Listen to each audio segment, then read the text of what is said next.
You might have thought it's done, but friends, it's not done. Yes, we still have an August where we are prospecting with me, the Welsh. Yes, we are still going to be prospecting. We're going to be talking about some prospects that we could be seeing up this month. Obviously, the season is ticking down a bit. There are some big names that are on people's minds. There's some prospects that you might not just know.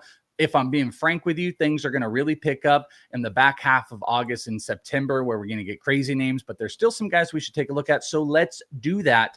And let's kick it off with probably the most popular name of all the names that we've talked about a bunch, Bubba Chandler. Yes, the Bubba Chandler watch has been, gray beards, adding 12 years to our lives, just waiting for Bubba Chandler to come up. Will he ever come up? Here's what I say to you. I don't care. And no, he's never coming up. Bubba, so this is the negative we're going to start here. He cannot string good starts together. After starting the month hot, he had his first 2 starts where I believe he went 6, gave up no earned runs. We were like, okay, sweet. We're going to start getting into it. 5 earned runs in his last start on July 30th. He walked 4, struck out 2. He's now given up 12 earned runs over his last 3 starts. Now, maybe the good news is that he has gone 5 innings in 4 of the 5 of his last 5 starts. So that's good. But regardless, like if the Pirates do bring him up, because I think they've screwed this situation up. That's my personal take on this. There's definitely Bubba Chandler issues in this. But I think in how they've used him, there could be confidence issues across. I feel like this has been screwed up. What were the Pirates playing for? Let's figure this out at the major league level. They've screwed this entire thing up. So my main point is I don't care if he comes back up because I'm not sure we're going to all feel a little bit interested. The walks have been an issue all season long. He still has a great big power fastball. He'll be a strikeout option. I don't think he's going to have clean innings, and he doesn't really go super deep into it. So I'm at a level where I don't really care anymore. I know we had people last week asking, should we stash? No, you should not have any stashing of redraft in Bubba Chandler. But Orrico, what do you think? If he gets called up, will you have any interest? I think I will, just because there's a part of me that has kind of spun this narrative in my head of he's not performing well in the minors because he's just bored at this point. There's no reason for him to be there. You know how many starts he's made in the minors in his career? 80. He's made 80 minor league starts, which is just ridiculous. It's ridiculous. And I think that there is a part of him that's probably like, what am I doing here? I'm just kind of spinning wheels, wasting time. Maybe when he gets called up, if he ever gets called up, that'll kind of change something in him of, okay, and now it's go time. How much go time will it possibly be pitching for the Pirates this year? I'm not sure. But if he does get called up, it'll be hard for me to not stick him into the lineup. I've been holding him in TGFBI the whole season. And I feel like at this point, if he gets called up, I'm going to have to put him in the lineup. August 15th is a super important date. That's the date where players, if they get called up after, cannot accrue 45 days on the major league roster, which would lose their prospect eligibility.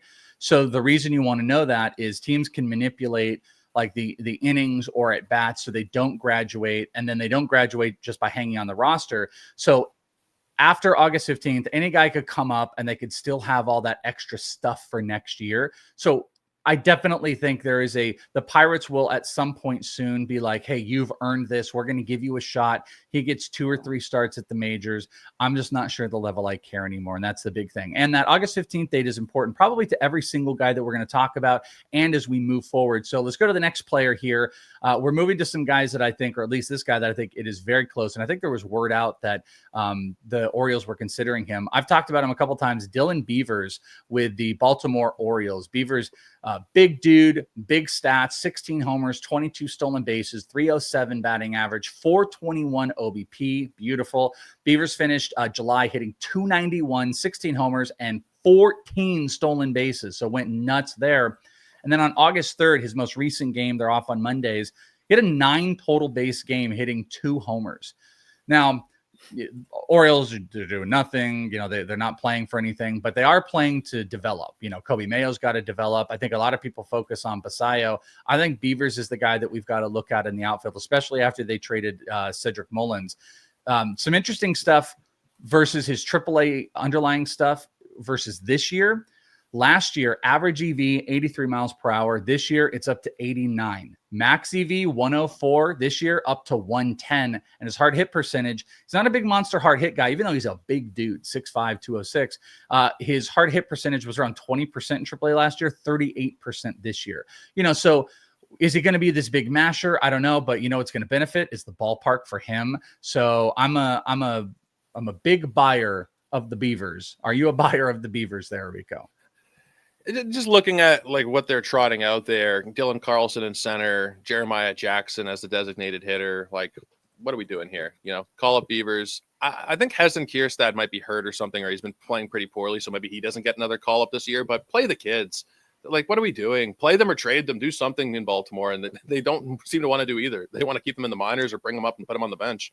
And he's probably one of the most interesting close to AAA prospects I think that you should pay attention to right now. We've had so many of these guys that are up. If you're actually looking for offensive impact when he gets called up, boom, but it might be like 11 days until they do it because of that deadline. Now, I got 3 other names for you, one more hitter and a couple pitchers that will blast through. Nobody has been hotter, though, over the last 2 weeks than JJ Wetherholt. JJ Wetherholt, who was drafted last year. We've seen so many of the drafted guys already come up. He is up to AAA already. Just went 3 for 5, 2-run homer, 3 RBI on Sunday in AAA. Since being called up to AAA, so these are his AAA numbers, 344 average, 6 homers, 12 of his 21 hits in AAA have been extra base. JJ Wetherholt, I've said this a bunch, has a Corbin Carroll-like quality to me on the infield. Body, swing. I'm just a big fan of his. He's got some crazy underlying stuff too for, like a smaller-ish guy, incredible bat speed, 92 average EV with a 52% hard hit rate. Plus, he's got a really good launch angle. There's a legitimate chance the Cardinals, we're going to take a look at him past August 15th. So if he comes up, I would pay attention to Wetherholt. And then 2 pitchers I want you guys to keep an eye on. Talked about this guy a decent amount, Robby Snelling. Robby Snelling with the Marlins. Unfortunately, we didn't see the trades happen. That's what we really wanted. We wanted like Cabrera or Alcantara to go because Snelling has been awesome. Most recent start, he went 6 innings, gave up 1 earned run, struck out 7, walked none. 7 straight starts. Robby Snelling has given up 2 or less, and he has gone 5 in 6 of those 7 starts. His velo has gone up this year, added like a mile per hour on everything. He looks absolutely dominant again. And the thing I will say that why we're putting him on here is Jansen Junk has not been good. He's been giving up runs left and right that I think they're going to want to give and take a look at Robby Snelling towards the end of the year. And then the last one is a trade deadline relative player, Kohl Drake, who was with the Texas Rangers, traded to the Arizona Diamondbacks. You can see 25 years old, big lefty. Diamondbacks are depleted across the board. The pitching staff just hurt and unperforming. Kohl Drake is super interesting. He's got a 3.3 ERA on the year, 92 strikeouts over 78 innings. But he's got 4 starts in the PCL. The PCL is a tough place to pitch, really tough place to pitch. And it's gotten to him a little bit. His first start with the Diamondbacks in the PCL, he went 5, gave up 4 earned runs, but he only walked 1, struck out 5. In that start, though, nice low whip, obviously, around 1. He's got like a 6 ERA with the Rangers in the PCL. I think the environment really hurts, but he's got a good strikeout to walk ratio. And I like his stuff a lot. Fastball, sinker, both around 93. He's got this low velo, sweepery slider that's around 82, but he's lowered his usage to throw more changeup for strikeouts. It's already been talked about by the Arizona media that we are going to see Drake this season. I don't think the Diamondbacks are going to want to lose control. So I think after August 15th, Kohl Drake is going to get called up. We'll see as long as he maintains like the homer stuff, but a sinker ball pitcher, a lefty in the Diamondback Stadium, I think he is a guy that we're going to want to spot start when he's picked up. So Drake, Snelling, Wetherholt, Beavers, and not Bubba Chandler. Those are a lot of the guys that we are taking a look at as we prospect with me, the Welsh.